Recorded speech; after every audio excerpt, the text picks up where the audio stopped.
UAP, unidentified anomalous phenomenon. Are they extraterrestrial, interdimensional, time travelers in origin, or are they simply a result of top-secret military projects, false flag alien invasions, PSYOP, drones, or other human-made aircraft? Join the discussion now on UAP Crossfire.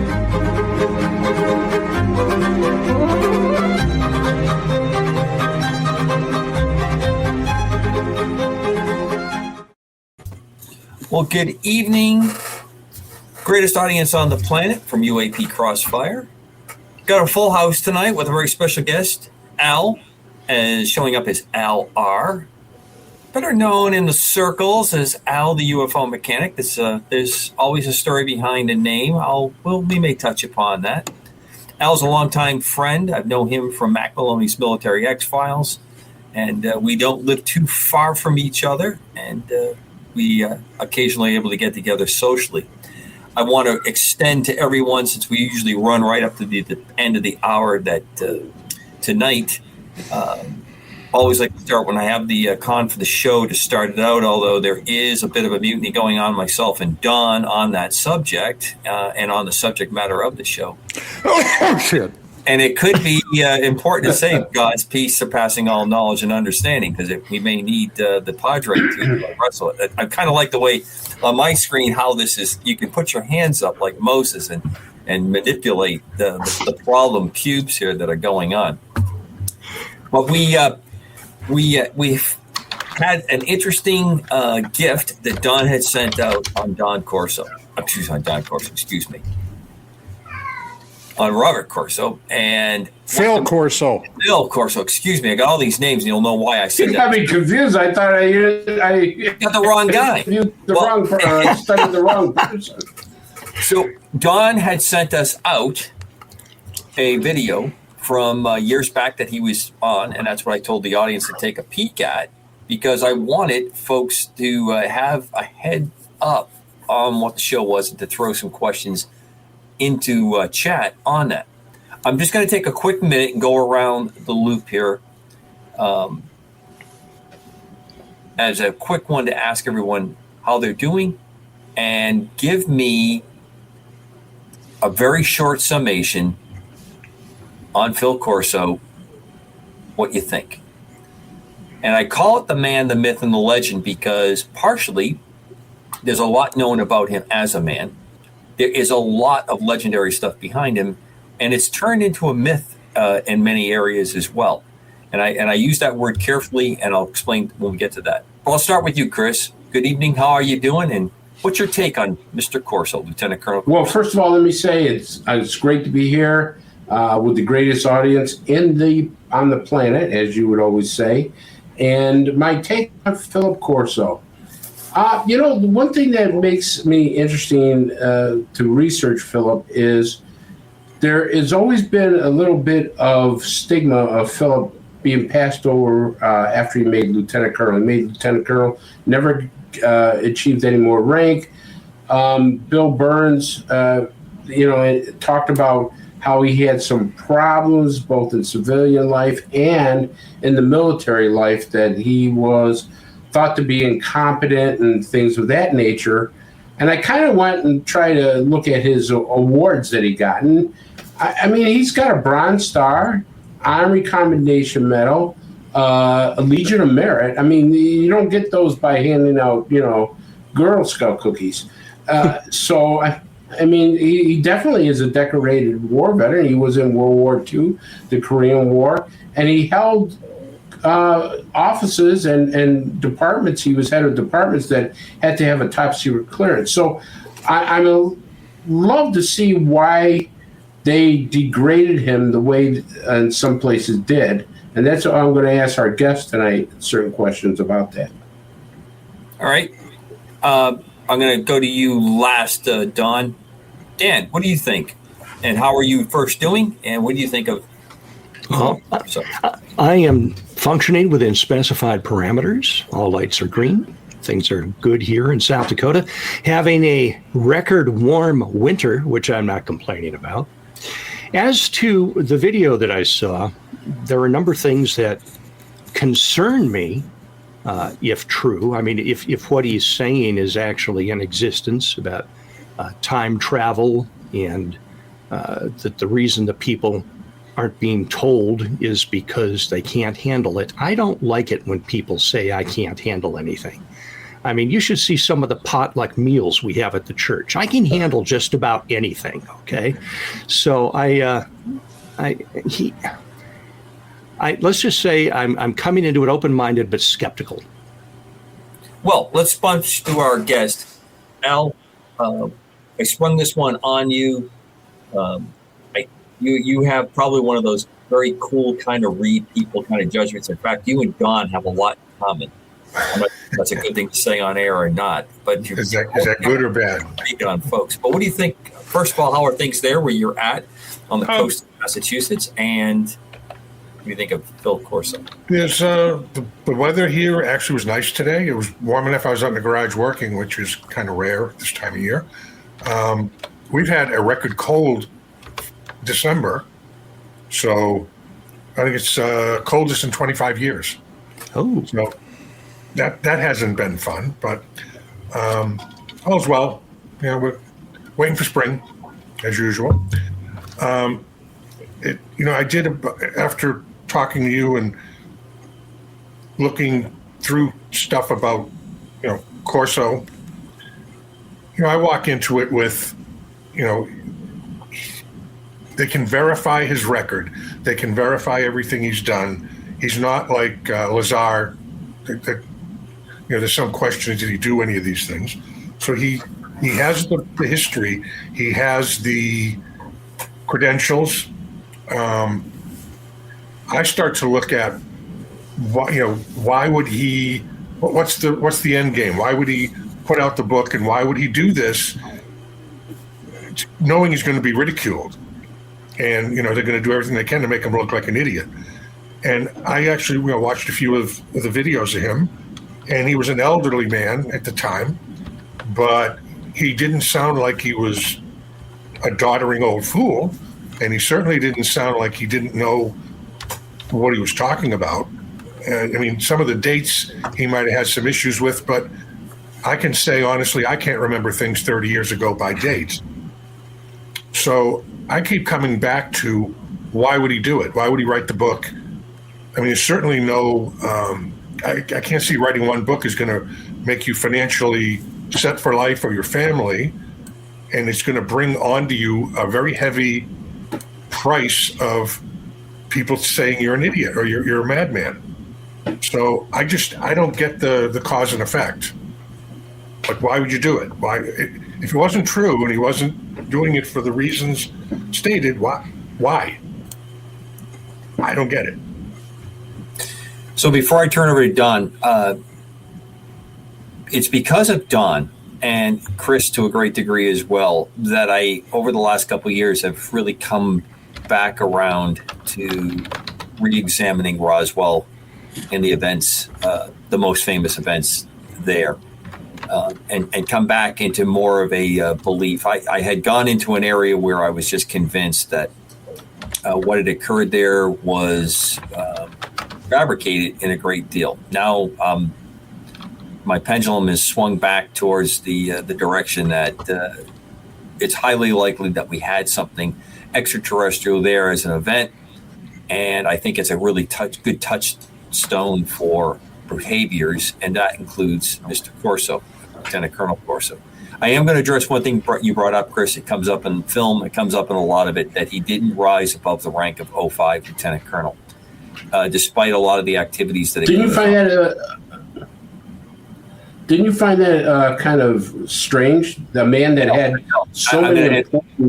I don't, because a lot of times when somebody goes down an avenue that he did, where he is working not in the prime combat arms fields, I know countless people that were demonstration pilots for the military flight teams who ended up retiring at a fairly low rank because they didn't get the right kinds of staff assignments because they were off flying on the demonstration teams.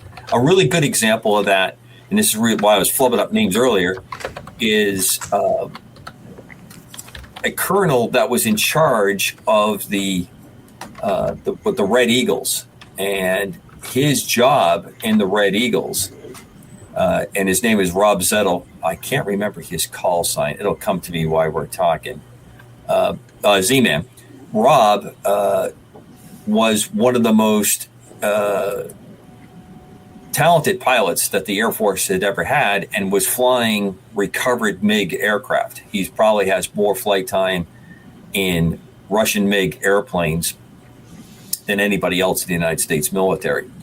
And he retired as lieutenant colonel, flying some of the most critical, dangerous missions going on. So, and of course, you have to include myself, retiring in 2005. But we know that I got into some difficulties and some troubles. That's why my tail feathers were clipped a little bit in my career. So I'm not putting myself in the league of a Corso or a Zettel, but that's kind of happens. It happens a lot that folks that are out doing very extreme work, very specialized functions and missions. And I think Don is going to probably be able to elocute this a little bit better from his Army experience. When he got assigned to be in charge, I believe, of the missile battery that he was put in charge of, that was kind of out of his area of background, especially in the branch that he started out in. And that's usually a sign that they want to get you that command tour, so that your records show that, to make you eligible for promotion. And there's a lot of questions around, what went there. And I think anyone who does the kinds of things that he did, you're making as many enemies as you are friends. I find him an intriguing character. There's a lot of things that he says that make sense to me. And there's a lot of things, and I will give you some examples of some things that he said went on that have seemed to come true. And then there are some things that I'm going to say that sometimes you can have simultaneous events. But one thing I found very interesting in the film that Don had sent out, and then it forced me to do some preparation research, there seems to be a lot of hurt people that were in the film that felt that only, that somehow he was taking away from the achievement of men and developing the things that that are developed, that his declarations of this was a source or were coming from another source was somehow cheapening the effort that went on. And I don't get that impression from what Corso's saying. Last thing, Don, before I turn it over to you, because I want you to take the lion's run on this piece as you take it around with everybody. You look at the effort that he put in and the things that he was speaking about and worked with. And you have, to me, someone that, although may not have had the engineering background or a technical background, did show a talent knowing that something might be valuable. And I've seen that happen a lot. People that are not engineering or scientifically backed, but have an innate sense that this is a very promising capability, and they can articulate that and they push it forward. And he has, to me, the classic Army intel type of approach that says, you show them something, what can I do to make this a usable capability, i.e. a weapon, but just as much, what do I have to do to counter? So with those points thrown out, Don, I turn it over to you, since you brought the subject up with us leading up to this show about Philip Corso. Okay, Lieutenant Colonel Phillip Corso, I had found to be a totally fascinating man. Before any of this began, I knew who Phil Corso was. And the reason I knew who Phil Corso was, he was very, very prominent in MIA POW issues. Now, I came back from Vietnam in 1972. And at that point, the kind of stuff that I was involved in Southeast Asia, we had a lot of background information, covert information concerning POWs and MIA issues. And Corso took point on that, and he ran it all the way up to Congress, okay?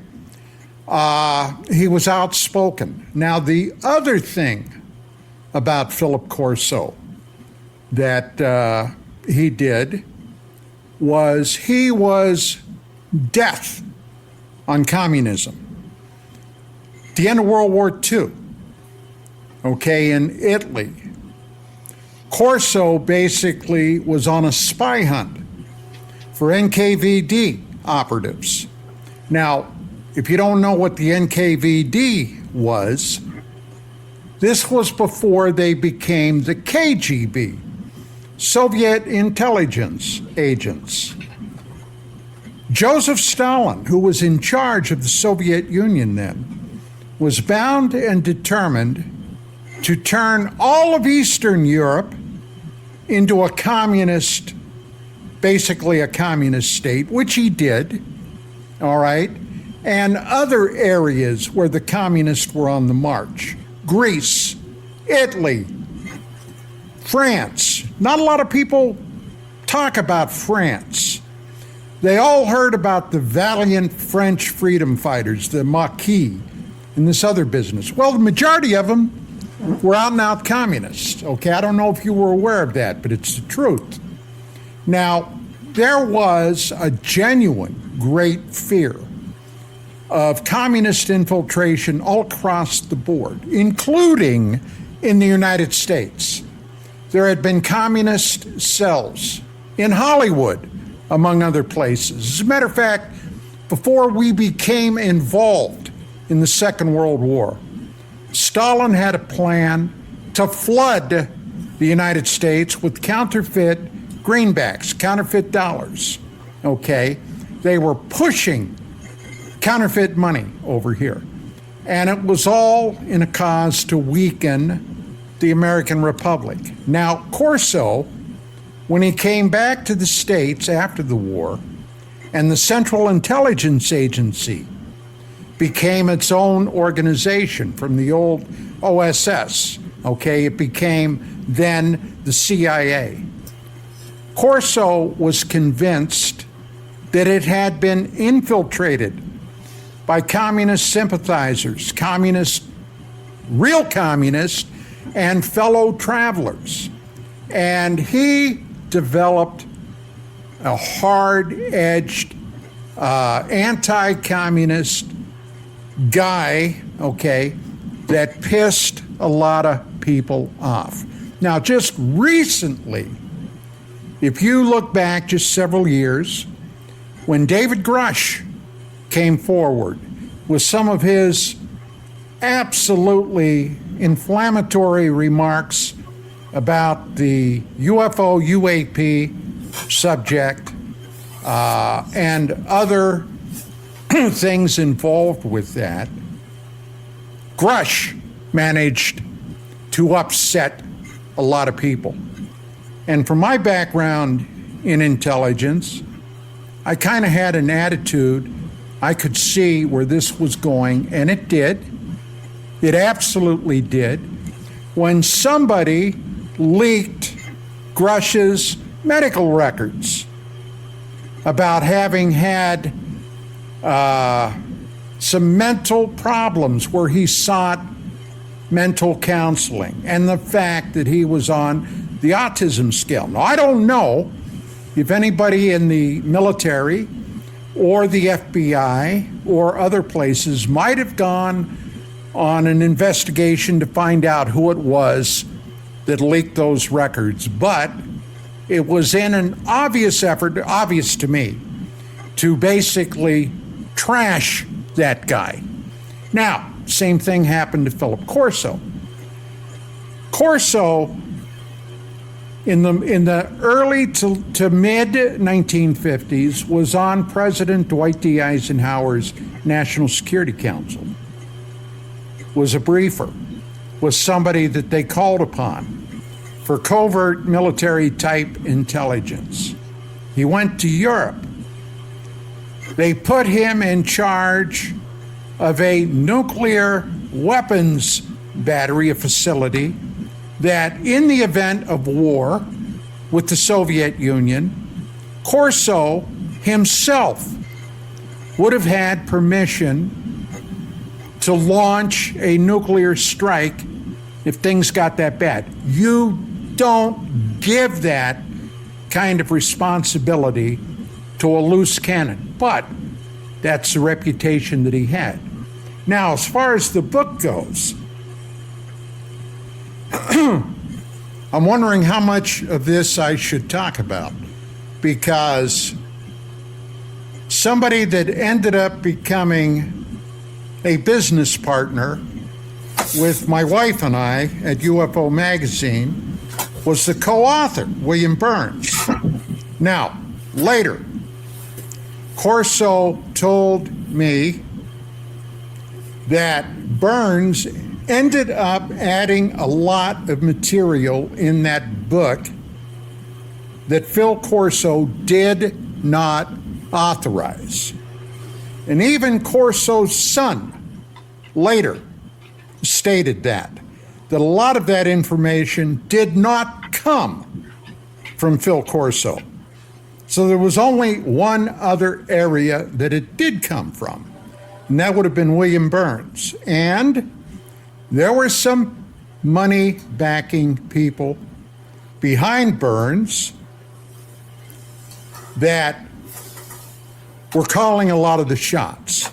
Now, Don, let me quickly interrupt. What's your take on Burns doing that? Does that seem something that would that follows your experience with him? Well, I'm an author, Commander Cobra, and if I gave my work to somebody and they rewrote it without my permission, let me tell you what, you would have one hotted up cowboy on your tail end. All right?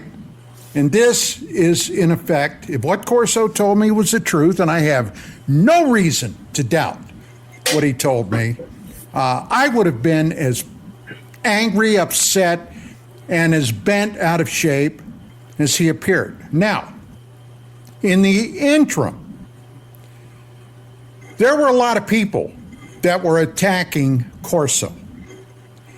And one of those people was a guy that I knew. His name was Martin Cannon. As a matter of fact, one night, and this is an aside, one night I was at a get-together, basically a party, and that guy was there. And he did not like me at all. And the reason he did not like me at all was because of my military status, what I did, and where I was, which was the Republic of South Vietnam. And at one point, this guy, and he was drinking, called me a baby killer because I was in Vietnam. And that's when I grabbed him and I offered to throw him off the balcony that we were standing on. It was a 2-story townhouse. And literally, I was going to throw him off that damn balcony. I was so upset. I'm glad I didn't, by the way. Yeah, we all I are. was going to. It's hard behind bars to get you to come onto the show. We know that. That's true. The guy broke away from me and he disappeared in the house somewhere. Well, I found out he was hiding in a closet at this party. Okay? That's how he disappeared. But he had written an article about Phil Corso, and he sent it to UFO Magazine, and Vicky, who knew the guy as a writer from before, ended up printing it. Well, I had nothing to say about it. As a matter of fact, before it went into the magazine at that time, I hadn't even seen it because I would have objected to it if I had. Because it was typical left-wing paranoia bullshit, okay? But the next thing I know, I get a letter addressed to me at the magazine, and it's from Colonel Corso. And he was bent out of shape, and I can't blame him, okay? So I immediately got on the horn, and I told him, I said, look, I knew nothing about this. I have the highest respect and regard for you, especially from what you did with MIA POW matters, okay? And as far as that goes, look, I will be happy myself to write a response for you, or you are more than welcome to do it. Well, he was getting ready to leave for Italy. Okay, anybody that's done any research on Corso, you know about the Italy trip he made, right? Paola Harris and some other things. Now, by the way, that Italy trip is something I am going to be doing some in-depth research on, because I was just recently informed that Corso had been interviewed over there by an Italian author who wrote a small book that only ever came out in Italian. It was never translated and sent over here. That allegedly Corso made some comments, remarks, and I'll say alleged situations he was involved in that never made it into any of his American appearances. But with that being said, okay, and I'm gonna follow up on that, but with that being said, he told me that when I get back from Italy, okay, then you and I will somehow, whether it's by telephone, computer, we'll get together and we'll discuss this other business. Well, when he came back, not long after he died, and that never happened. And I've always been very, very saddened and sorry about that. Because like I said, I had the utmost respect, and regard for Phil Corso. So, Commander Cobra, that's at this point, that's about it. I hope I filled in some spots with that. You have. Dan, I'm going to turn it over to you with what Don said. Give me your assessment as you look at this. Well, at this point, what we're talking about, because I have a couple, things I want to bring out as we go through this. Just a couple points to have everybody kind of pull it apart. But if you look him up on Wikipedia, which we all know is central source of truth, the very first thing it says right at the top is that The Day After Roswell is a hoax memoir. That it was ghostwritten by Mr. Barnes, and it was a tell-all by Pocket Books in 1997, and basically it's just a slam piece. When you look up his bona fides on ChatGPT and Grok both, they both say that it's beyond question about his military service and the various awards that he received. So that's legit. Where it comes into question is what happened with the whole Day After Roswell thing and so forth. Now, he claimed that there were a series of technologies that were gifted to humanity as a result of reverse engineering or technology from the alien. Among these was fiber optics, lasers, night vision, Kevlar, and integrated circuits. But if you go back in time, you will know that both the U.S. and Germany deployed a rudimentary night vision in World War II. Germany even had it in some of their panzers. And then you also can find out that the preliminary research in fiber optics was actually done in 1930. Right. So the idea that these are alien concepts just is not true, because some of these technologies were being worked on prior to 1947. As to Kevlar, I believe that's a DuPont licensed product. They're always inventing stuff there. I just don't see that true. There was an alarming increase in technology, especially in aerospace, after 1947. We can't deny that. But some of these other things that are claimed as reversed engineered technologies, that's just not true. Can I break in real quickly about the night vision question? Yeah.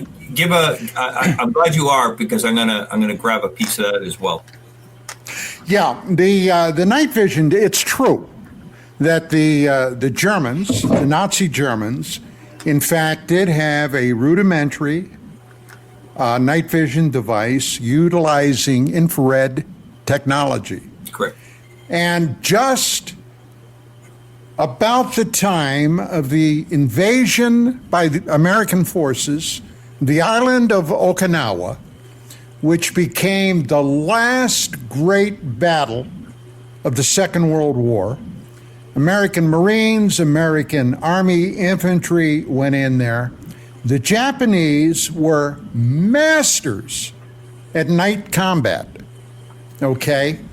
And unless they were shooting off mortar rounds with star shells, artillery star shells, that type of thing, the Japanese would come out of the jungle, would hit American lines, and it was mayhem.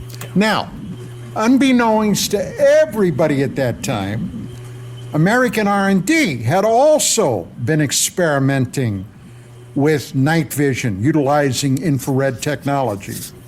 And they came up with a weapon based on the M1 carbine, 30 caliber carbine. Now, not 30 caliber like your M1 Garand rifle, which is a 30-06. These were basically enhanced pistol rounds. Yeah. The carbine was originally designed to supplement the 45 caliber automatic pistol, okay, for mostly rear echelon troops, guys that did not have a need necessarily for a mainline battle rifle. But what they did was they hooked up the infrared to this. They had a specialized telescopic sight that they mounted. They ended up giving these things divided, and they didn't have a lot of them, but they divided them among a number of military units and areas where the Japanese would make these incursions.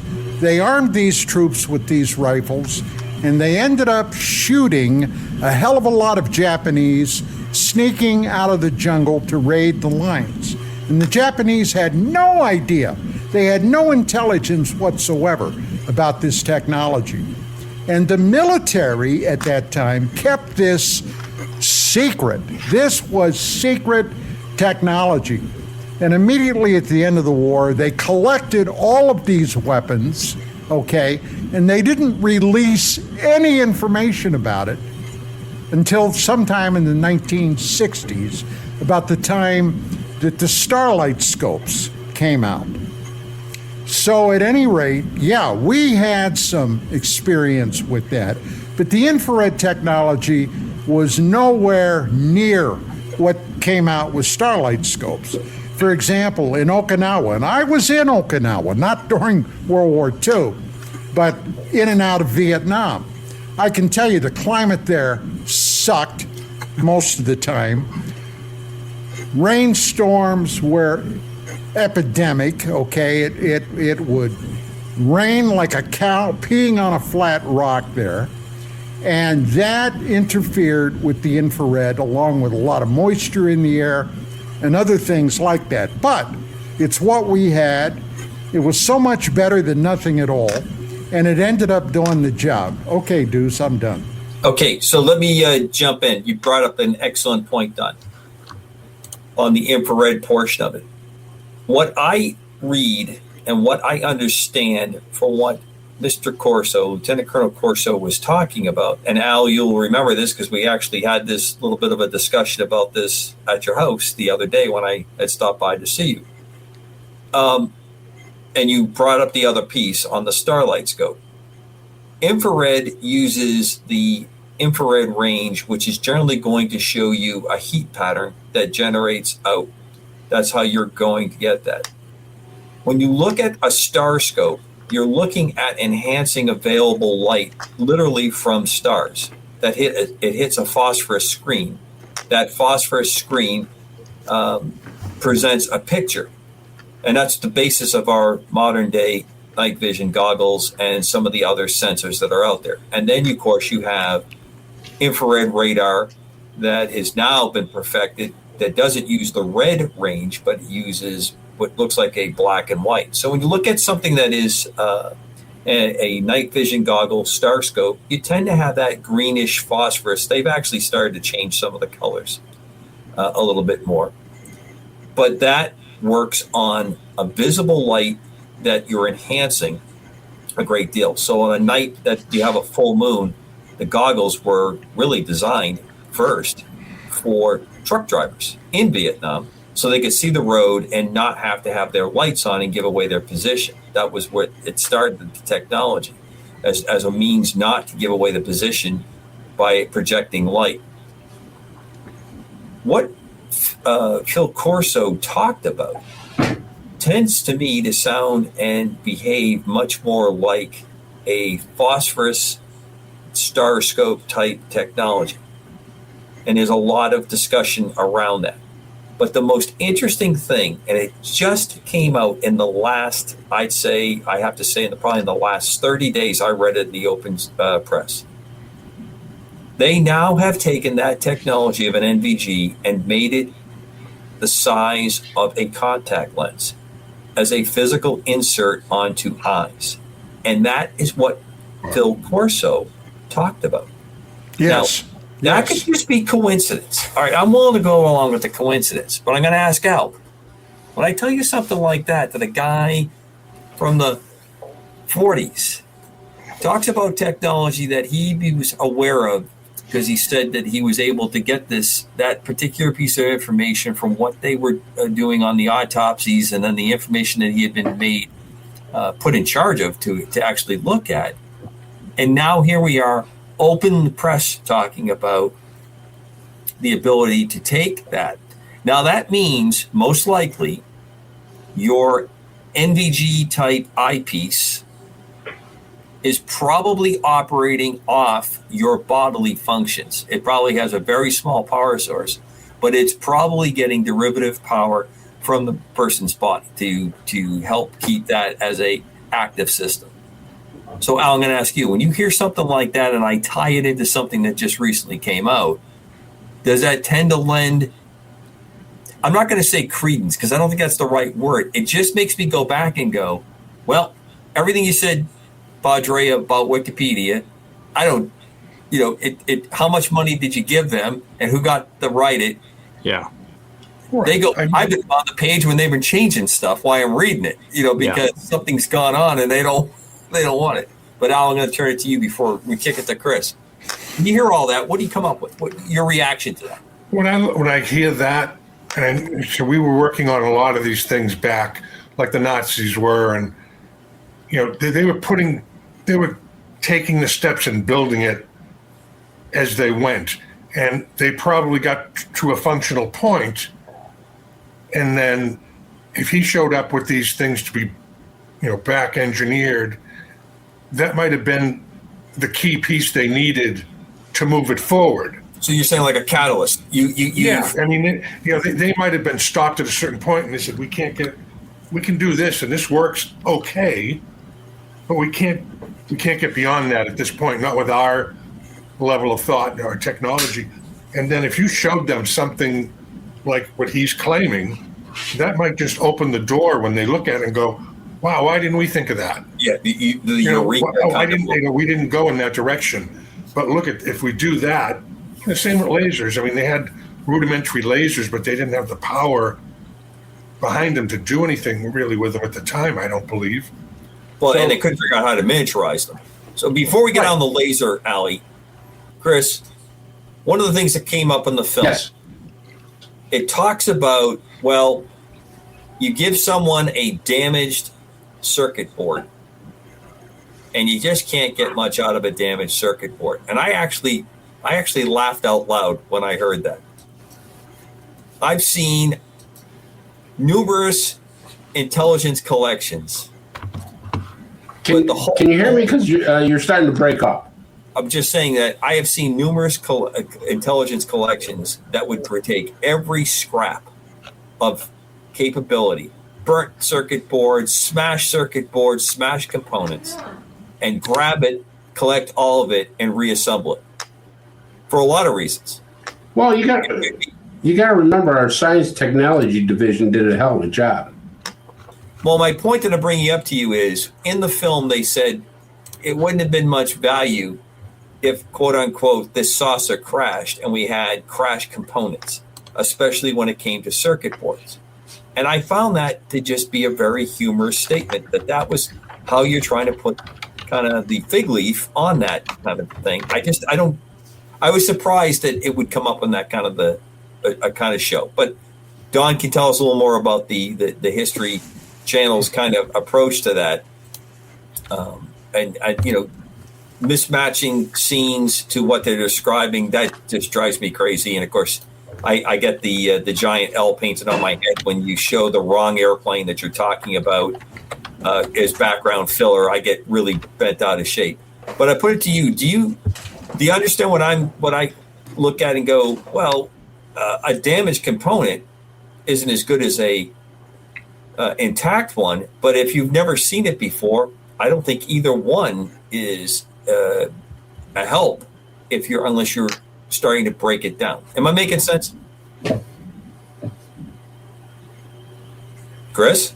Oh, I'm sorry. You were coming in and out, and I'm having some. Oh, this is like you and I when we're having a cell phone call. Well, no.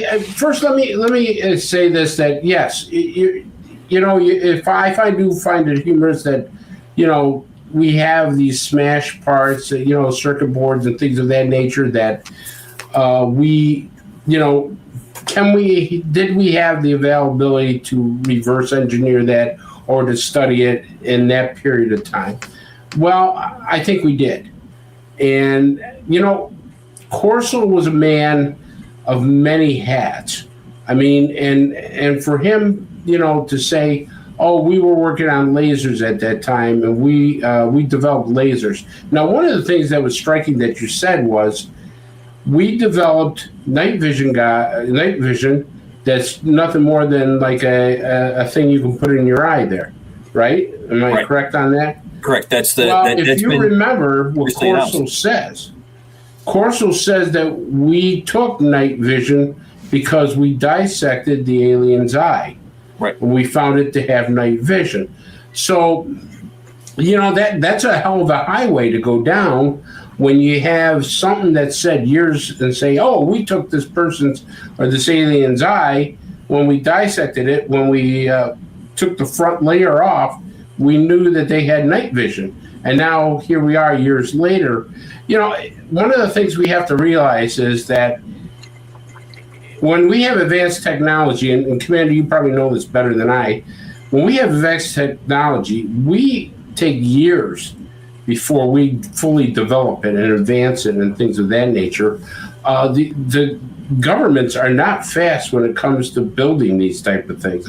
I've never seen that, and you can correct me if I'm wrong on that, but usually like airplanes or weaponry or anything that the Army does for their future technology, they do it, fine-tune it again, go over it again, and then after years of that, they develop it. Now, I just think that's just part of the government bureaucracy.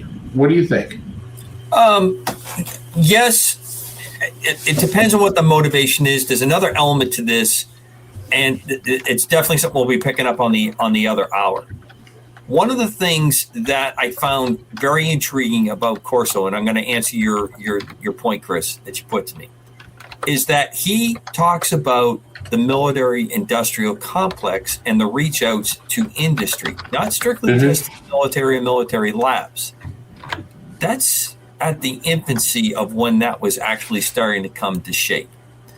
National Security Act, you've heard Don talk about a lot in the past, the formation of the CIA, the dissolving of the OSS, which I think was a huge mistake because the organizations are not the same in how they operated and how they worked. And the character of both of them, I think, was greatly different.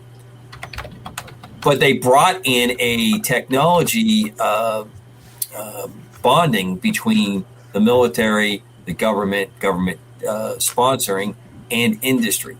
And Corso talked a lot about that. Finding the right groups of people to go to, the right scientists, and then the right industries that go on. Again, to me, a very strong indicator that he was doing something with technology. And if you are going to dismiss the source, then I'm going to say, okay, where do you think he was getting that source? And I agree with you. I think he had the ability, because you don't put a person like that, he's the chief of foreign technology division, in the United States Department of Defense. And you don't get that type of position by being a dunderhead. You got to have some brains to run an operation like that. And if you look at his career, he was a pretty smart guy. I mean, he had some really top level things. And I agree with you about Eisenhower, because I believe he was on, correct me if I'm wrong, Don, but wasn't he on Eisenhower's staff at one time? Yes. So, I mean, yes. you don't get onto a general and presidential staff, without knowing what you're talking about. But now with the book, we say that, we were working on Kevlar. There's always been said that Kevlar was being produced well before the time that he says it.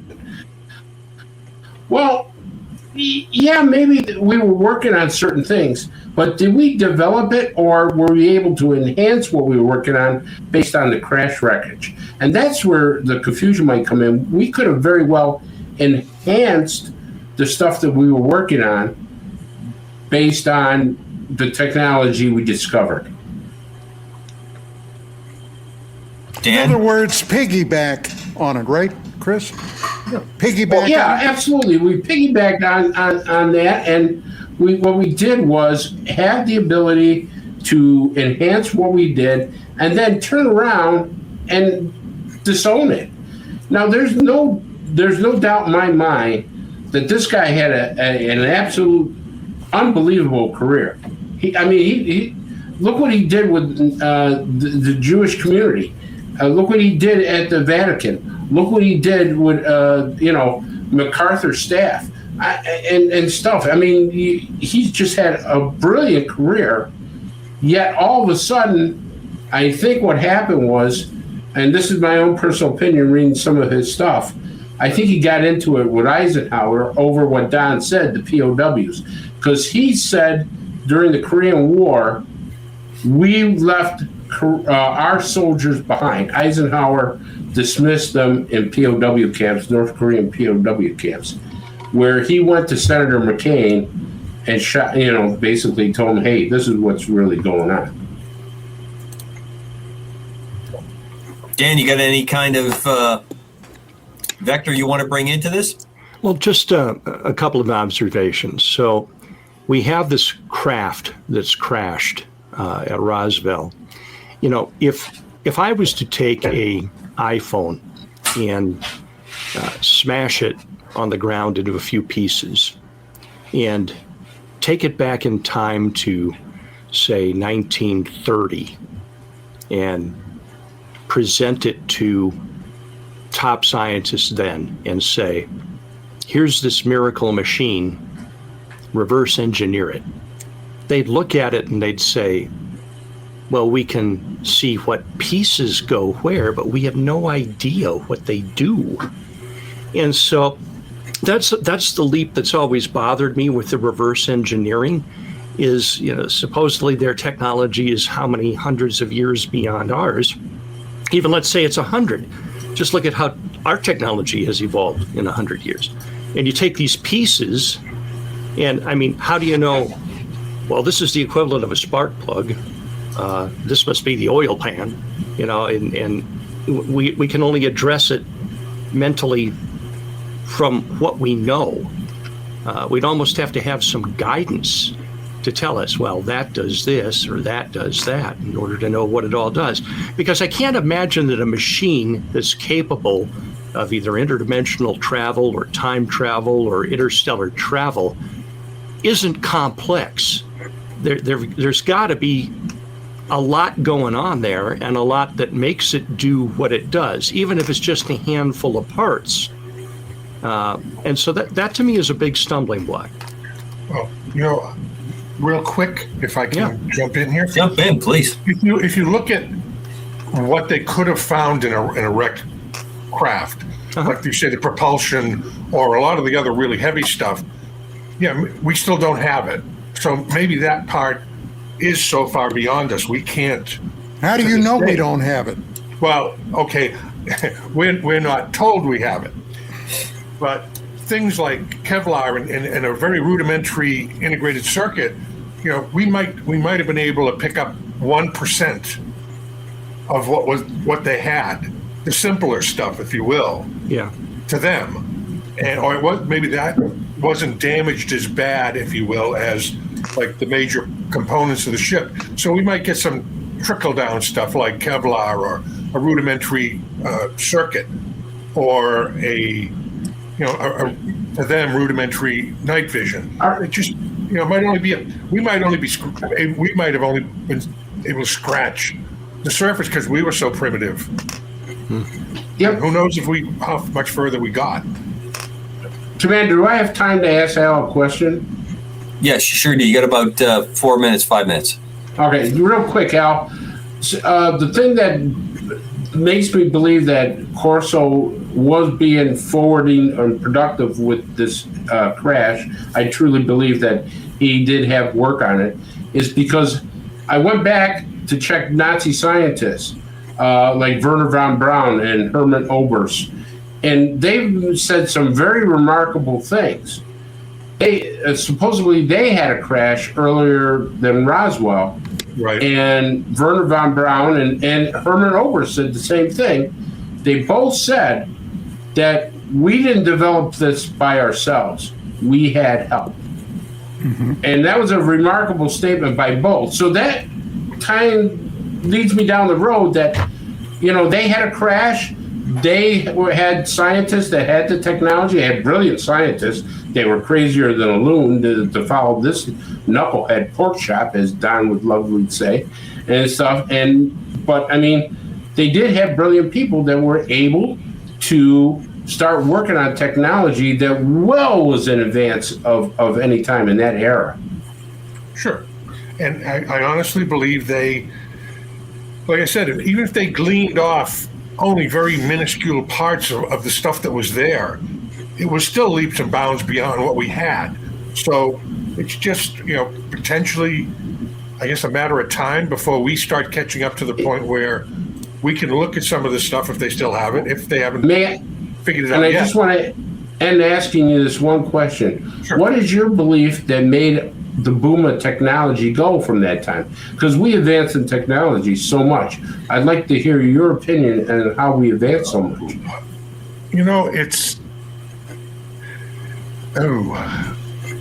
you almost have to believe it came from somewhere. It didn't. I don't know if we would be capable of on our own. I mean, I have friends that worked in the computer industry, like for Wang Computers back in the day, and they were PC board designers, and worked in that whole aspect.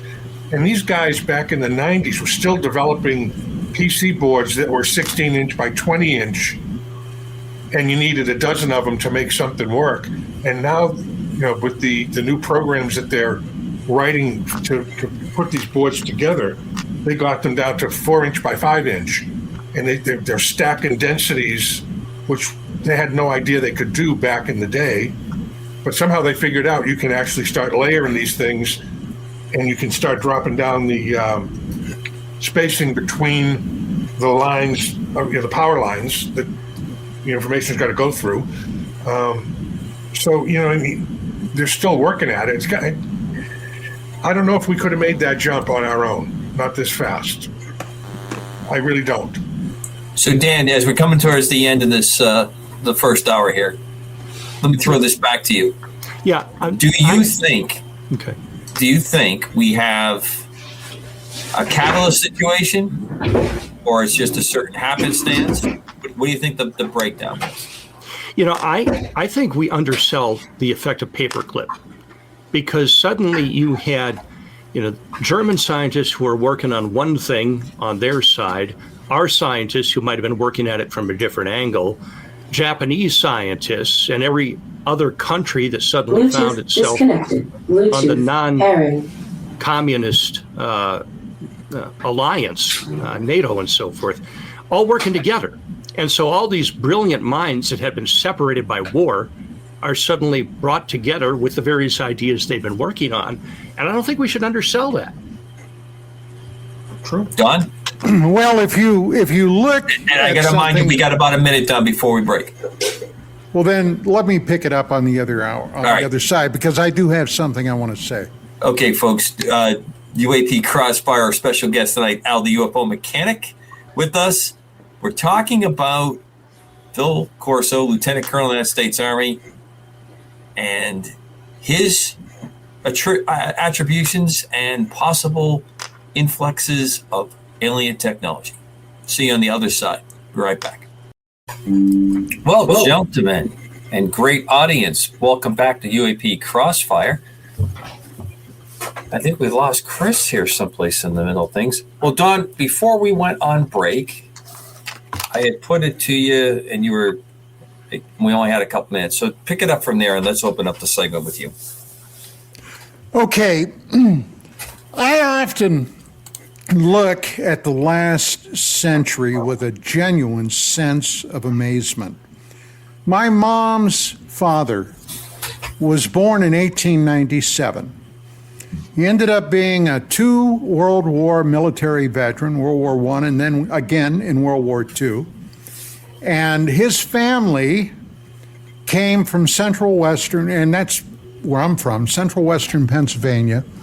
And they were regionally renowned gunsmiths and machinists.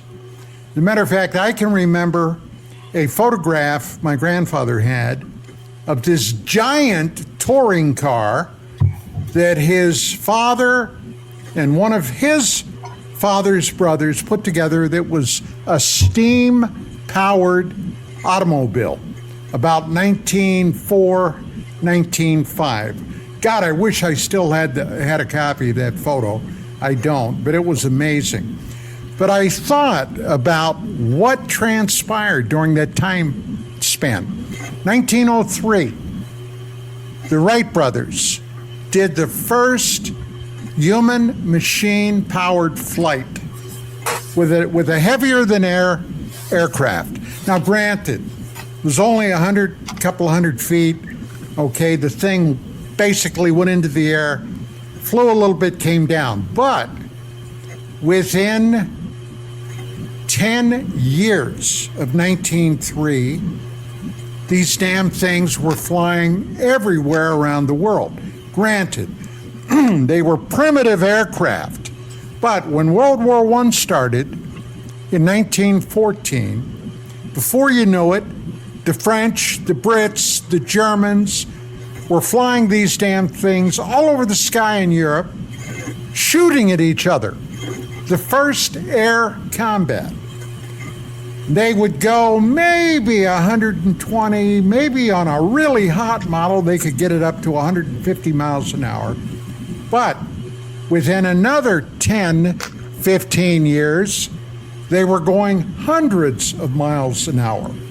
In the late 30s, around 38, 39, the British were working on the first rudimentary jet propulsion systems and jet aircraft. Within four or so years after that, the Nazis were flying the Swallow, the Me-262 jet aircraft. Now, thank God, he was the pain in the ass he was, but if Hitler would have stepped aside and let the Wehrmacht and the Luftwaffe do what they would have done without his interference, World War II might have had a whole different ending.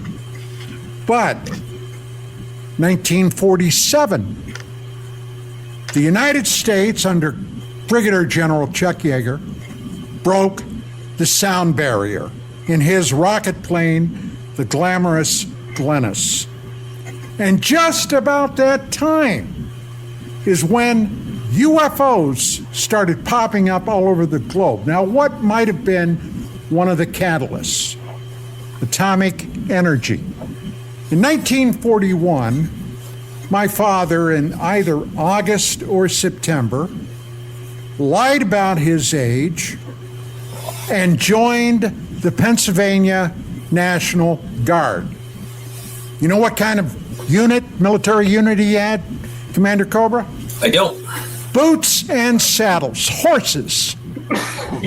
He actually told me later, in a rather humorous rejoinder when I'm sure said something smart-ass to him, he did more work with a shovel behind the horse than he did riding the horse. But the bottom line was we were still using horse flesh cavalry. But in 4 years from that, we were dropping atomic bombs on the Japanese. The 1950s roll around, okay? Technology took leaps and bounds. Remember, 1903, the first man-powered aircraft. 1961, 62, we're shooting astronauts up into the stratosphere. And then John Glenn made his famous 3 orbits around the planet. I remember as a kid in grade school then, they canceled basically classes, rolled televisions into the classroom so we could watch these NASA launches. Now, the Russians had already beaten us to outer space. As a matter of fact, in 1957, the Russians beat us with the first unmanned satellites in orbit, which freaked the West out, the big fear. They had nuclear missiles capable of hitting the United States. If war would have broken out, we were still at that time tied to manned bombers. So that really kicked American R&D in the backside. Now, think about it. We shoot up to 1969. We have 3 astronauts go to another planetary body, and 2 of them land on that body, the moon landing. And we went there 5 or 6 more times. One of them missions failed, which we all know about, Apollo 13. But all the other ones were successful. And then suddenly we withdraw back. Now, at that time, if you remember, if you were around then, if you were old enough to recognize what was happening, we were talking about, among other things, eventually going to Mars. Here we are, 2026, still haven't gotten there. But frequently, I will go up on the NASA feed and watch video from the ISS, the International Space Station. And what's the one constant about the ISS? Every time something mysterious flies into the window where they're shooting this video, poof, NASA loses the feed. And that's why, Al, I had asked you, well, how do you know we don't have it? Because I have talked to people that suggest, in fact, we do have an ultra top secret space program with technology that's flying out there now. Now, do I know that? Absolutely not. But one thing about this field, when I entered it, I'm a historian and a history freak. And I went back through and I'm not going to go into the whole litany of the things I did to research this. But one of the places I went were all the books that Donald Kehoe from NICAP, a medically retired Marine Corps major pilot, wrote because he got involved in the whole overall UFO thing. Talked about the last public conference that Herman Oberth gave before he was sequestered into the Pentagon. Now, first off, let me say this. I am not Jewish, but my father was one of the GIs that liberated Dachau. He went into Dachau at the end of the war, and he saw the horrors there. And I know that affected him the rest of his life. I hate Nazis and Nazism.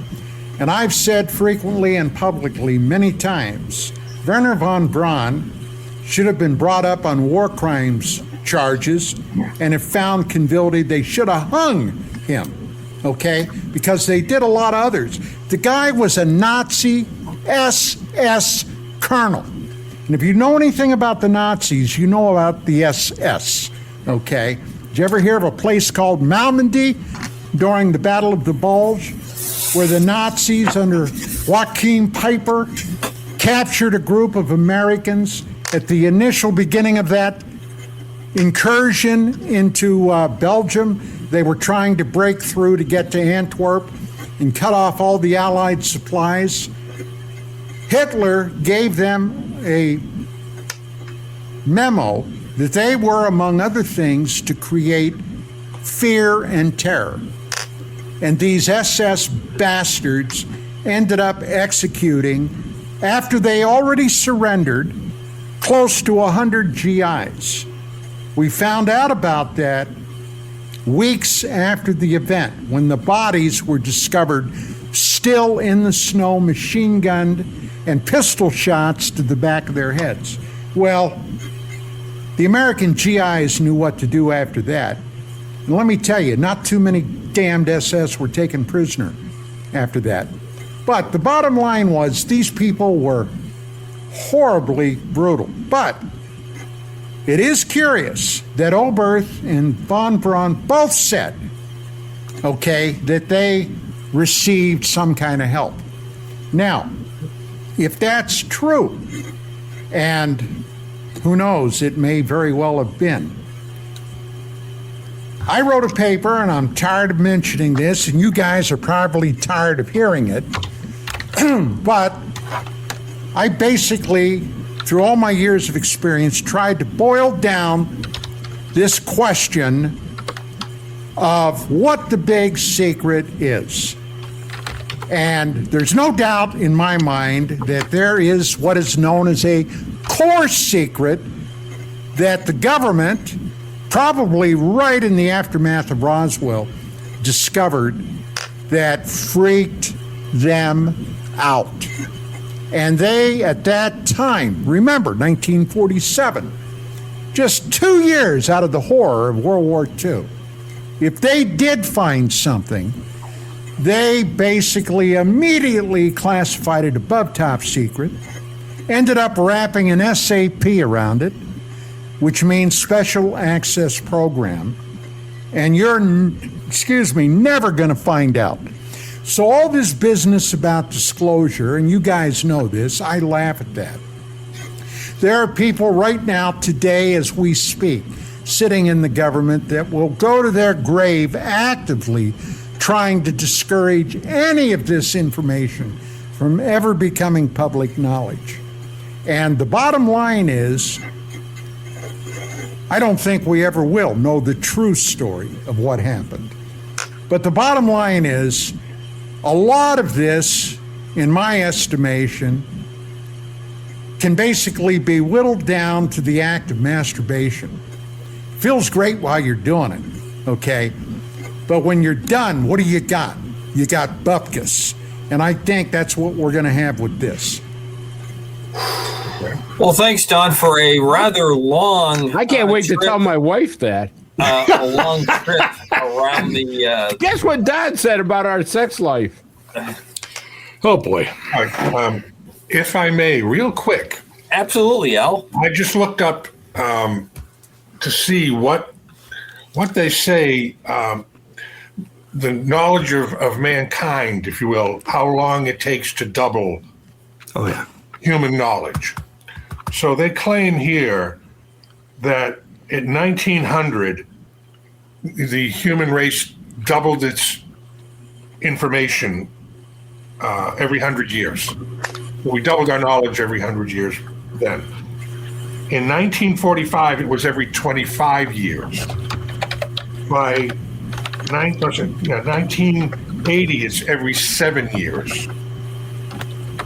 By 2010, it was every 3.5 years. And in 2020, it's supposedly 73 days. No. I don't know if I believe that, but it does seem to be a pretty large jump between 1900 and 1945, like 75 years worth of. You went from 100 years down to 25. Right. Down to 60 days now. That's down to 60 days. Yeah, I just asked AI how fast it is. It's down to 60. Going like a freight train right now. Yeah. You know, but there was that big jump. I mean, between 1900 and 1945, it dropped to 25 years. That was pretty stunning. So let me throw the question out. Do you think that the work of Lieutenant Colonel Corso is what set up the ultimate SAP around all this, Don? And I'm going to hold you to about a minute answer. I would have to think there's something to that. Could I specifically point to anything in particular? No, I'm not indicating, Don, that I think he is the one that did that. I'm just saying his work, his activities. Do you think that he is one of the colonels? No pun intended. I meant the KER colonel, like a seed. Do you think he is the reason that SAP rapidly expanded around what he was able to put together? Because if you look at what he did, it was by happenstance that he was pulled into that. He's on watch. He has a keen attitude, what goes on. He knows he's seen something that is not ordinary, and it propels him. I think there's a lot to that. I do. Yes. Chris, what do you think? I think he was a brilliant guy. I think his history and his record shows that. I think he got in some trouble with Eisenhower that ruined his career, but I think he was a great organizational person. I think he was able to take technology that's not from this world, give it to private industry, which was the smartest thing to do for an SAP program, as you said, because then people cannot access that when it's in private industry. And he was able to funnel it to different companies so no one had the whole picture. And I think he was the start of that, because he did mention that he would only give certain things to certain people. I'll give you this, I'll give you that, I'll give you this. And so he compartmentalized it. He was actually the first person that I know of that actually compartmentalized technology the way he did. Let's not forget who was behind Corso. Arthur Trudeau. Okay. Corso and Trudeau were very close. Close, yeah. Good friends. Okay, very, very close. It was Trudeau, according to Corso, that put him in that spot in the Pentagon. Right. And he was the moving momentum that was able to get, and he had juice. This guy had juice that got Corso moving. So yeah, I very seldom hear anybody mention Arthur Trudeau, but he's a name that should be remembered. Like I said, I think Corso's career would have been well more in advance had he not had problems with Eisenhower. And the CIA. He had big problems. was CIA, Chris, because he was convinced.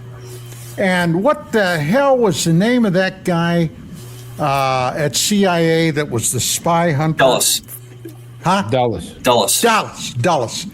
He was the guy that was convinced the CIA was infiltrated by the KGB, okay, probably Cuban intelligence and a number of others, and he was a major thorn in somebody's backside.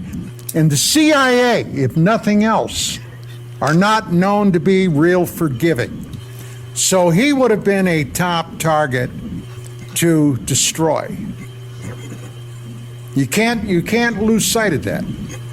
So I'm gonna bring in something into play here. I'm gonna ask you your thoughts if you had any on this, and then we'll take it around the horn with everybody.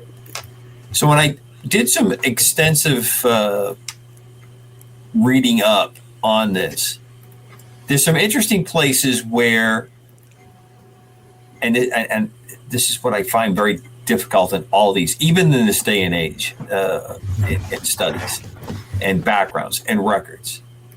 But Phil Corso shows up with Congressman Michael Fagan. And it was a national subcommittee on immigration that he was being looked at, he being Corso, to work for him. And the congressman, that's an incorrect statement, he was a rep, the House of Representative Fagan, won a name check on Corso for the role.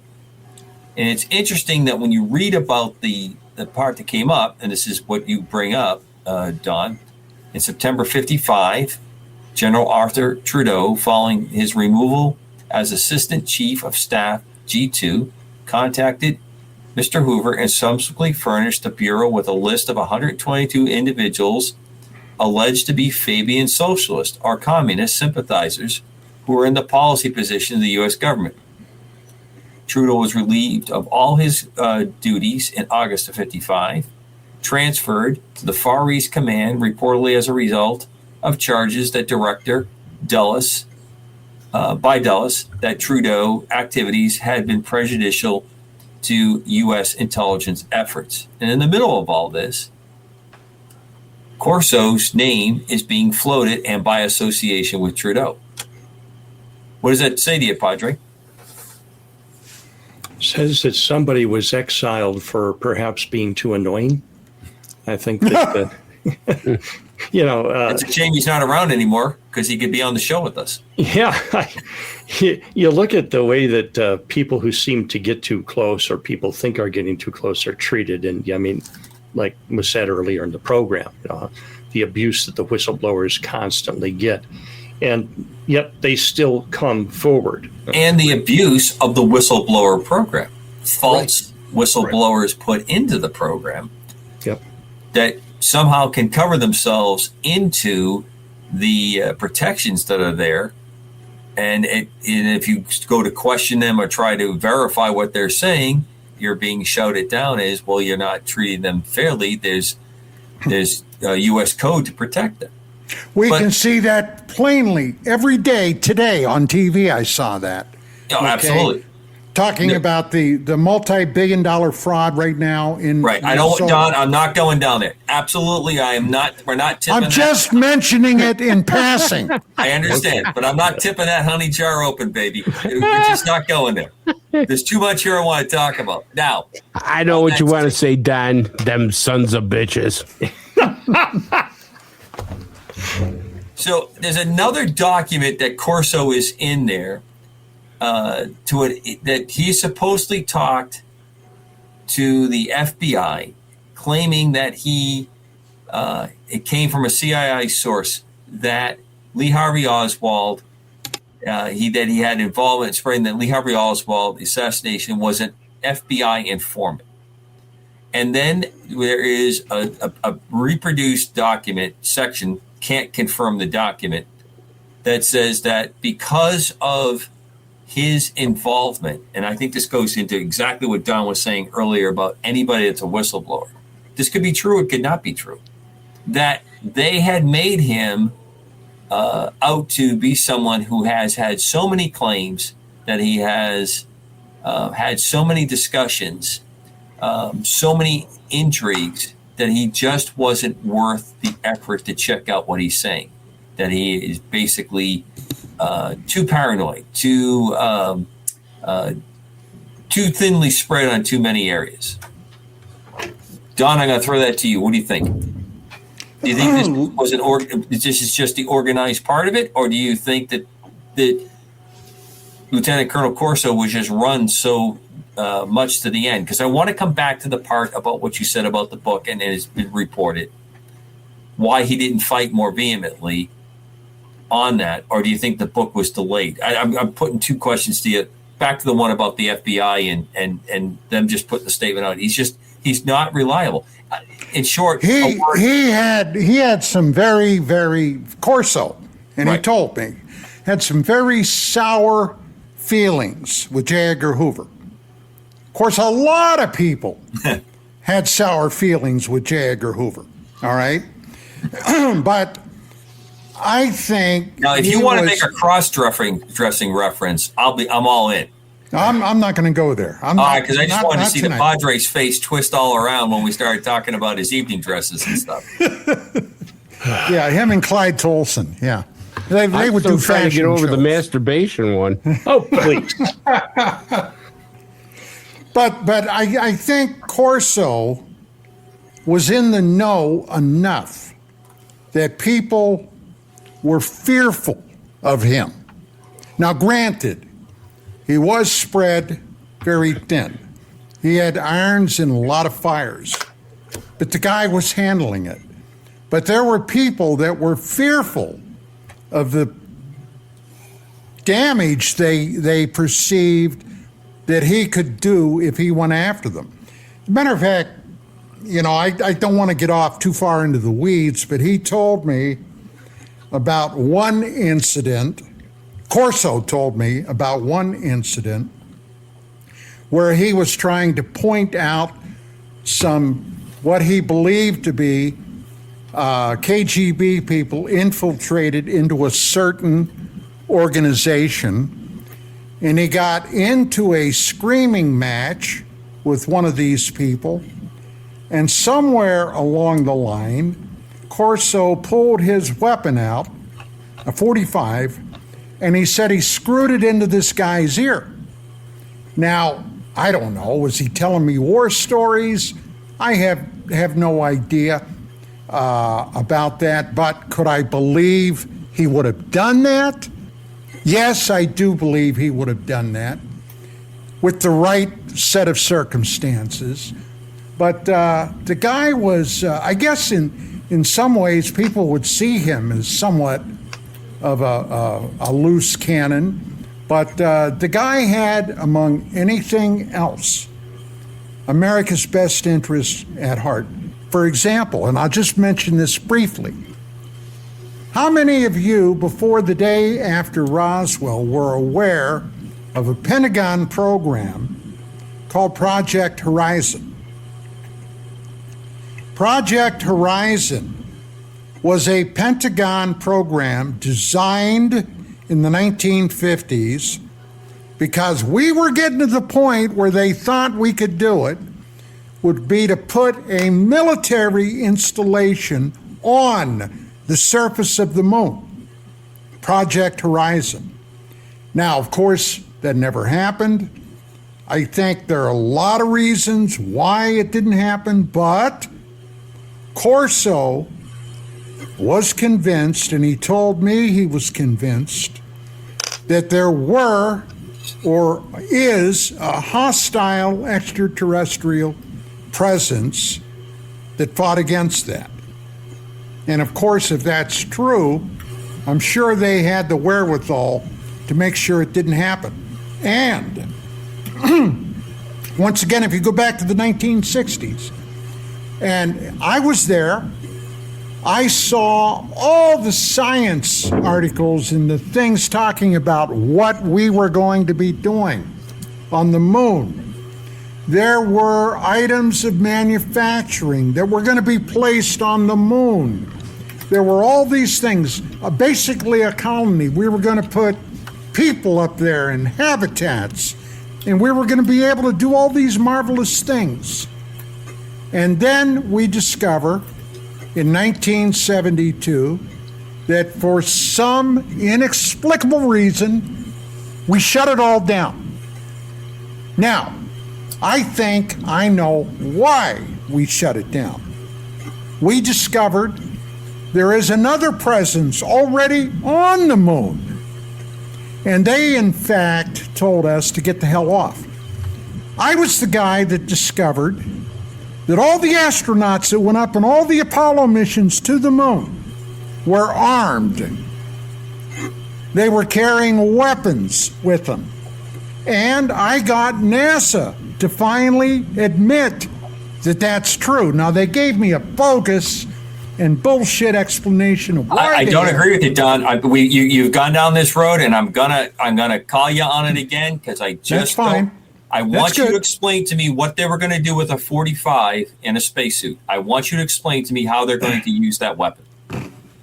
Well, I would imagine they would have jacked around in it if they had a reason to, and it would have fired on the moon. I know it would fire on the moon, Don. I'm not saying that. How, with an unmodified 45, because I've seen the 45 that they used. It was not modified to be used with a spacesuit glove.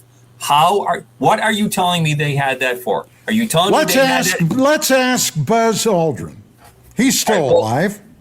Yes, he is. And probably the number one person I would like to meet.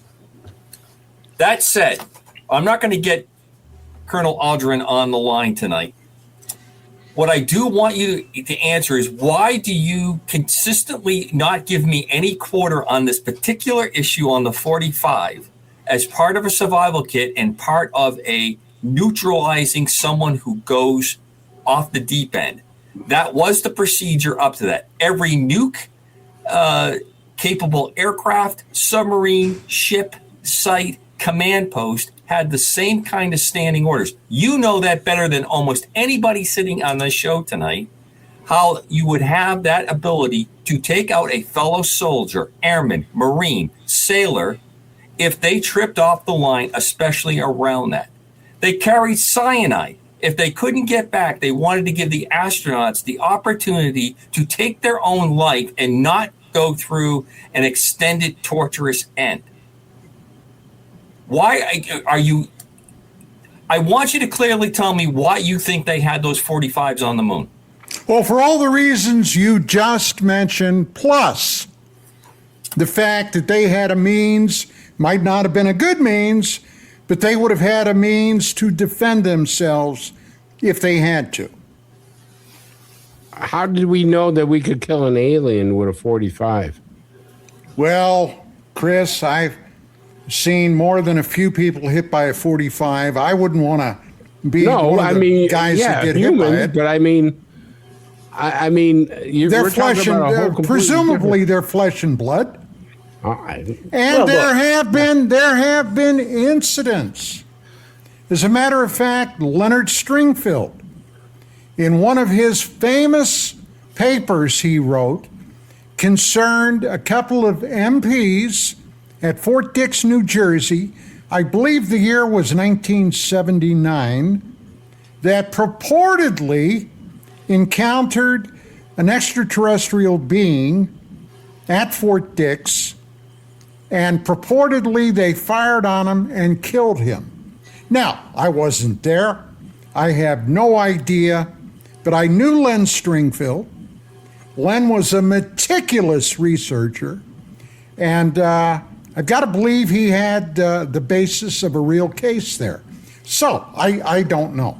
Now, if they were wearing Kevlar...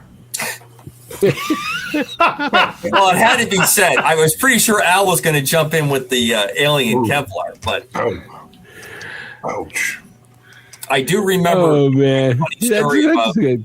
I love the Kevlar. At my unit, when we got these new super duper lightweight bulletproof vests, and we had one that had been beaten up pretty good. So my guys thought it'd be a good idea to prove, to check it out. So they put it up on the target, and they shot at it, and the round whistled through the bulletproof vest. So everybody's like, whoa, this is not good news at all.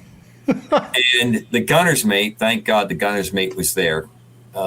He goes, basically explain, you knuckleheads, these things have to be worn.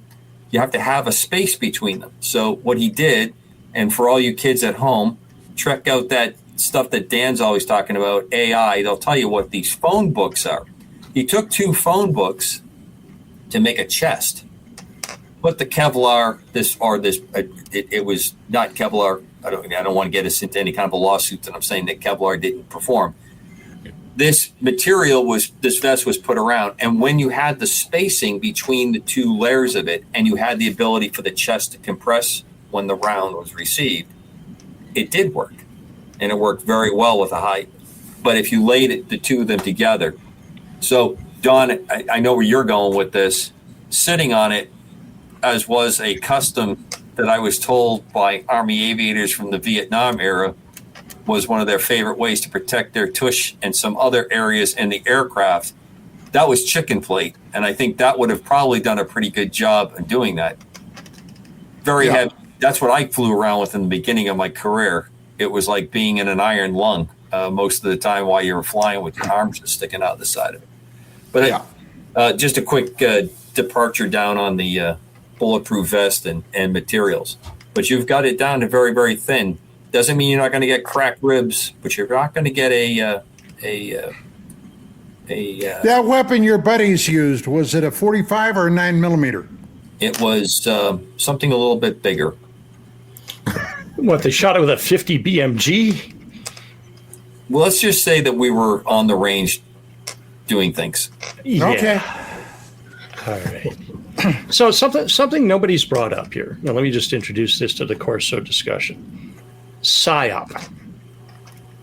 If the powers that be have basically a Boy Scout like Corso and decide he might be useful in disseminating information to deflect from the real thing, is that a possibility here? So yes. I'm going to give you a quick take on my part. Okay. Lieutenant Colonel Corso was no Boy Scout. Okay. I think he displayed the kinds of patriotic as well as, and there's nothing wrong with this, self promotion, advancement that he wanted to do that. I think he believed in what he was doing. Like Don, I have no question that I think he really believed in the defense and the predominance of the country. He was very, very much a patriot. But that's a useful mix. I think General Trudeau saw that in him. I think that he saw him as a useful staff member, a useful aide, a useful agent for a lot of things he wants to do. I think it does fit into what you're saying, though, very, very well. That if you can't control Trudeau, if you can't control Lieutenant Colonel Corso, you might be able to flood the field with other information, other things to see, knowing that he was going to run with it, investigate it, go forward with it. And then if you look at the network that this is in, this is all cat and mouse kind of activity on a good day. And I think you could easily push that into directions that you want. And I think we saw that on Capitol Hill in the last couple of years with people that came up to talk. They made statements, got way out on a wire, and there was no net underneath them. And as Don pointed out, all of a sudden, interesting medical records come up.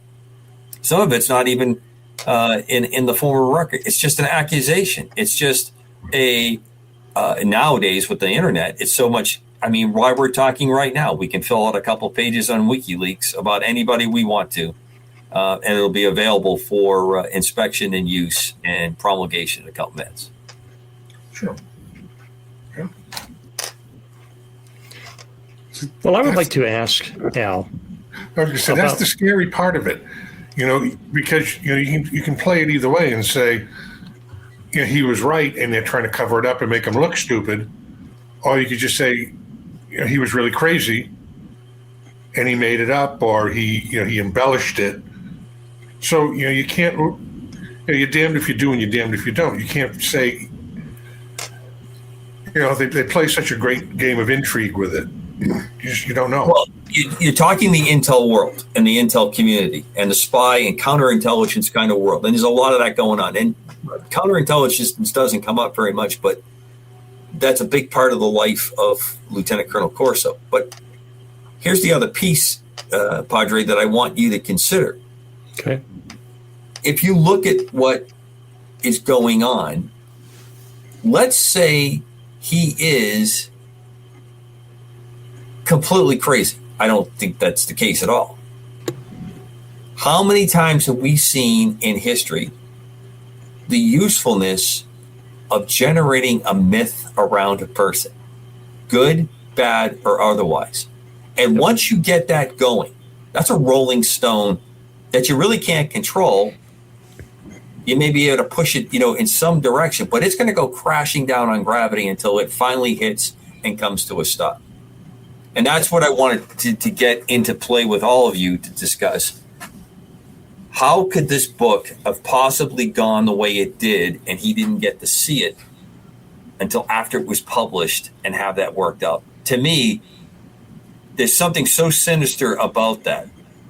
And Don alludes that it's got a good chance of that being as it said. And he didn't live very long after the publishing, correct? Wasn't it about a year or so? Yeah. How old was he when the book was written? It was right at the Do end. we know how old he was? Well, it was in the 90s when Burns somehow got in touch with him. I don't know exactly how that came about. Because I think he died in 98, right? Yeah. And I think the book comes out 96, 97. Yeah, 97. Yeah. So he's supposed to be pretty on old 80. when that He book was written. 83 when he died. Okay. Wow. So But I find it amazing that that's like the final op here. That's like the final psyop piece here, that you have that. And where's the original manuscript that he put in? Where'd that piece go? Well, that's something actually, Commander Cobra, I've been giving a lot of thought to in the last week or so. I'm going to attempt to track down his still living son and see if I can, because he should know my name, Sure. and see if I can reach him. Who knows? At some point, he might make a hell of a guest. Yeah. Wow. Yeah. I would love to. But does that ring true? Okay. Part of me says it just seems like that is the perfect curtain drop. Yep. Commander, what state of mind was he in when this book was written? I mean, he's an old guy. But gosh, he seemed damn sharp to me right up to the end. Everything I've seen about him that was reported, he didn't seem to be suffering anything kind of like senility. And as Al was saying, maybe goof up a date. My God, don't hold me to that. You'll have me put away pretty quickly. So I've never saw anything on him. And I was pretty oblivious. I remember when the book came out. I remember reading it.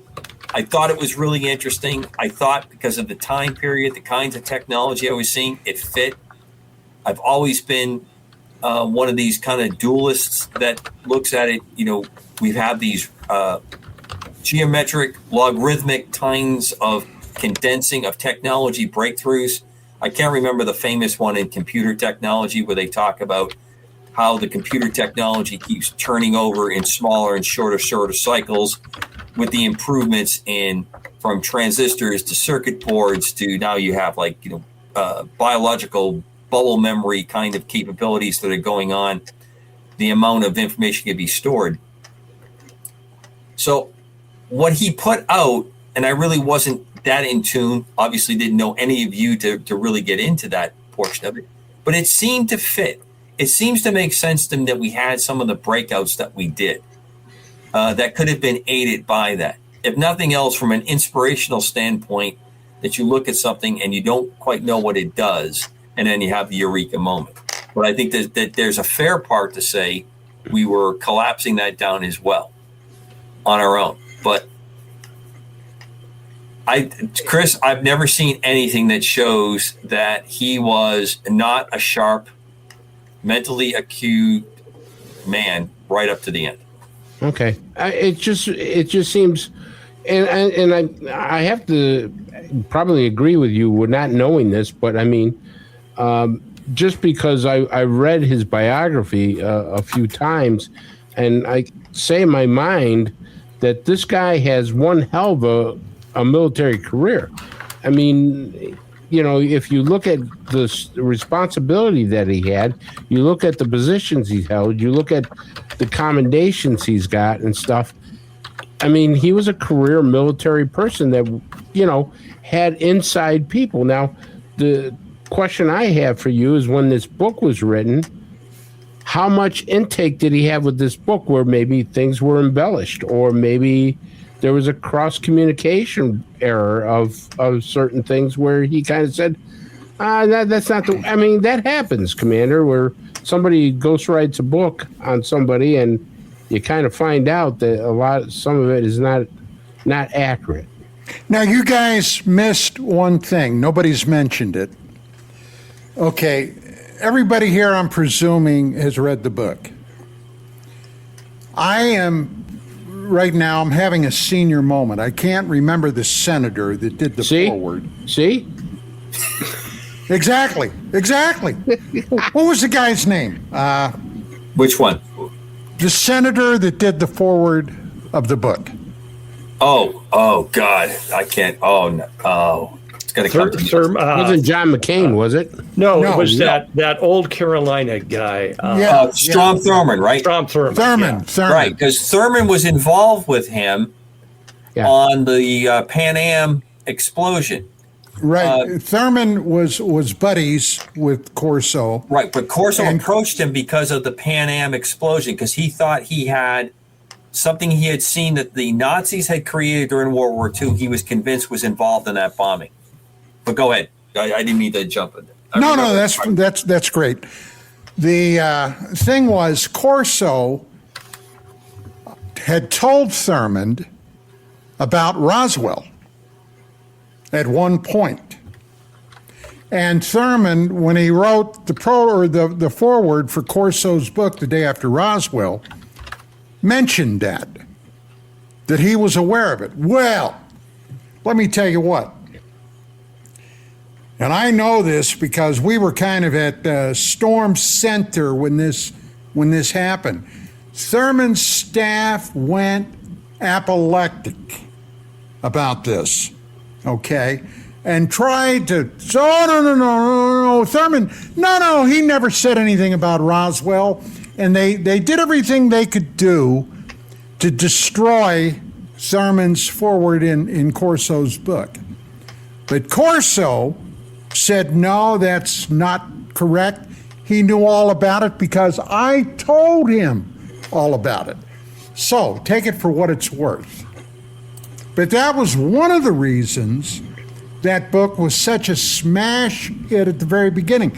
The Pentagon, in their bookstores there, couldn't keep it in on the shelves. It went out as quick as it came in. And I'm sure you guys heard about that, right, Commander Cobra? Yeah, well, again, nowhere near the Pentagon in those days. But I do remember it just being a very popular book, and someone brought it up. I think it was Al, right? Was Pocketbooks, right? Wasn't that who did the paper? Yeah, they did the paperback of it, and that's when they really went ballistic, was the paperback. because that was really the apex of paperback publishing that was going on there, and it was a runaway hit. Now, a couple of things are happening on that, Don. You talk about a point. You're on TV. Cable TV starts to pick up some of the stories. There were some other activities. Close Encounters of the Third Kind had made its run. E.T. had made its run. So we were at that tail end of that social, theatrical kind of piece that was going on. And Roswell itself had started to come out of the shadows. They never talked about the crash until when? Wasn't it the late 70s, early 80s that they started to really back up that? Bill Moore in 1980 wrote the first book on Roswell. Then Stanton Friedman came forward, okay, because he claimed to have had knowledge about that also. But you're forgetting one more, because at the time, my God, this was the ignition switch that really, in the hindsight, looking at Corso's book, what else was on television at that time that was making major impacts every week? Dallas. X-Files. The X-Files. X-Files had come on. Yep. There you go. Yeah. That was and quite honestly, the X-Files seems to really borrow a lot of source inspiration from what was in that book. And UFO Magazine. Yeah. Well, I thought you guys were writing the scripts. One of these days, you're going to fess up. That you were part of that team. No, I wished I would have been. Was it one of those giant spiders? No, it was a box elder bug in January in South Dakota. Unheard of. Apocalyptic. I think you need to take a closer look. That could be an alien drone type thing, probe that's checking out the house. Ooh. Okay. You know, I have a question for Al. Al, going by your name, Al, the UFO mechanic. The only other UFO mechanic I met was a housewife who said that the aliens landed in her backyard and they wanted her to fix it. They were having, I don't know, muffler problems with the ship. And they wanted her to fix it. And I asked her, I said to her, I says, are you a doctor, a physicist, or something? No, I'm just a housewife. I went over and I had a screwdriver and stuff and broke it a couple of times and I fixed it and they flew off. And that was on a radio show. And as you know, I never got another show after that. And stuff. But anyways, my question to you was, we did so much advancement. The Germans did so much advancement with rocketry and everything. But when they came here, why did they have so much problems advancing rocketry? We talk about, we had metric system to English units. Maybe they got, while they were there, they still had access to whatever technology they were taking from. And everybody knows, German engineers are if you want something over-engineered, go to the Germans. Especially cars or right, anything. But we had so many problems. Or Tiger tanks. Well, the thing is, when I'd look at that, I'd say, while they were there were a lot more of them, because we only got a certain amount of their people, their engineers and their space people. Some of them went to the Russians. Some of them were summarily hung or shot. They may not have had the full access again to everything that they had there. We were coming in a day late and a dollar short. So, Al, let me throw something against your description here. What I was told as a young schoolboy was that one of the reasons that we were able to make the advances that we made, and it bore itself out on a lot of stuff that I got to see technology-wise when I was a young adult, first on active duty, serving in Germany, is that we did not have as powerful engine capacity to put things into orbit. Correct. So the Russians grabbed the group of guys that we didn't get on our paperclip grab that were better at the propulsion, so that the Russians were able to have larger rocket engines than we physically did. Ours were smaller. Right. Because ours were smaller and we were working in technology for guidance systems, we were making breakthroughs. And of course, the most famous breakthrough in the electronics world at that point probably was the transistor. And I remember seeing the Bell, I think it was Bell Labs, right? Wasn't it Bell Labs that did the transistor? I remember seeing the movie, that they used to show in high school physics class, how they came up with it. There was the drop of water and they had a couple leads and they were getting it to go through, and they realized they could get multiple paths of electrons through that. And that's how they were able to formalize what they did. That's how we got our miniaturization, because we could not get the payloads, big payloads. So we were forcing stuff down. Now, when I looked at a Russian MiG, one of the radios that had been in that aircraft was still using tubes in the late 60s, early 70s. Uh-huh. They weren't using transistors, and they hadn't had the breakthroughs in that technology, and we were smart enough to control it then. We were smart enough to hide it. But I will say this. Those tube radios would still function if a nuke went off, where transistors would be burned out by the electromagnetic pulse. Right. They were analog as opposed to the digital stuff. Right. So those tubes, as clunky and as big as they are, just would have glowed when that energy went through, where circuits would have been broken down. Always very interesting to me. But what's the thought process that some of our technology had the breakthrough because we were forced, because we didn't have the payload capability? We only had half of the equation. Like you say, we didn't have the propulsion.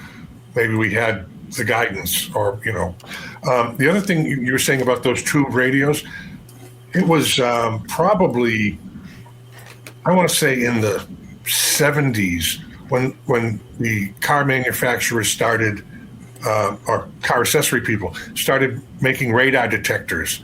And I was told back in the day, the Russian planes didn't have real, useful radar detectors, so they were buying up American car radar detectors, and the guys were strapping them on their leg.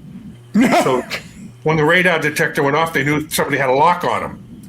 And there's a lot of truth to that, Al, and I'm going to tell you one other thing. It wasn't just the Russians that were grabbing them. We were using them on some of the aircraft I was flying because they were better than the systems that were on board. They were very sensitive, and all you had to do was put it up on the instrument panel so that they got a pretty good sky view, and it would give you a pretty good indication if somebody had painted you. Yep. All right, we're down to our last couple minutes, gentlemen. Thank you very much for the show. I'm going to go around the horn. I'll start with you, Chris. Closing thoughts. And I'm going to kind of put the question, encapsulate Corso, the man, the myth, and the legend. I think he was a man that started with an excellent career. He was brilliant in some ways, and I think his career got sidetracked. I think he was an organizer where he put things where we first started getting SAP projects and organized into compartmentalization of this thing. And although I don't agree with everything in the book, I do believe that he had quite a bit to do with UFO technology. Dan. An American patriot, served his country as best he knew how. However, I'm not convinced that he was not used to put forth information to deflect from things that were really going on. Decker? Phil Corso, in my book, is a true American hero. But let me say this. He is a perfect example of what is wrong with this UFO field. All the people that have been coming into the field in recent years have not, in my opinion, because I've associated with many of them, have not deemed it necessary to do a real deep dive into what this field has uncovered over the years and basically what it represents. People like Phil Corso today are barely a footnote in UFO history, and I find that to be a true crying shame. Al, thank you so much. Last thoughts? We're just about at the stop. I think, like I agree with you guys. I think he was a patriot. I think he was he was a real career Army guy that did what he thought was best for the country. I think he was used badly at the end because this country loves to build up somebody and then knock them down at some point. All right, I'm going to grab it there to say this. And when you talk about Phil Corso, you need to look at what he has been recorded of what he said in interviews and compare it to some of the things that were written. From UAP Crossfire, thank you very much. Greatest audience on the planet.